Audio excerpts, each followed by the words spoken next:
Da kucnemo i mi u drvo, dragi prijatelji, da ne čuje zlo i da se bilje posreći sa ovom kasetom. Ukoliko ste se ovog trenutka uključili, dobar dan i dobrodošli. Ovo je televizija Pink, gledate emisiju Muzička kutija i ne menjajte kanal, puno toga smo pripremili. Evo jednog slatkog priloga. O čemu se zapravo radi?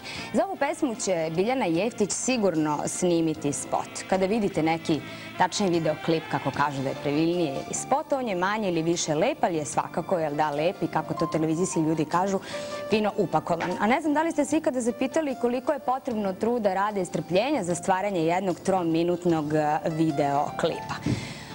To ćemo možda da snimimo nekom drugom prilikom. A evo kako se priprema ekipa televizije Pink da snimi jedan prilog za Muzičku kutiju.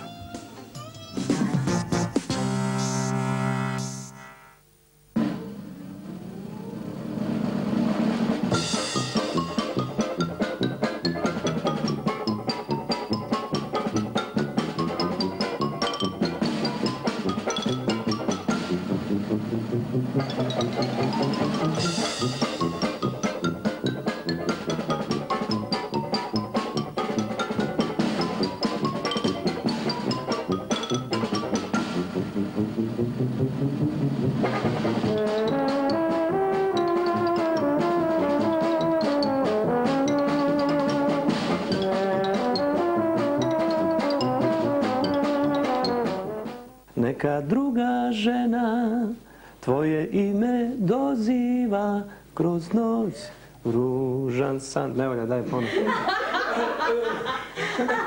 Pazi, pesma je... Stavi zora, već svane. Stavi zora. Ovo će nam biti vrlo dobro. Ovo je budući džingl.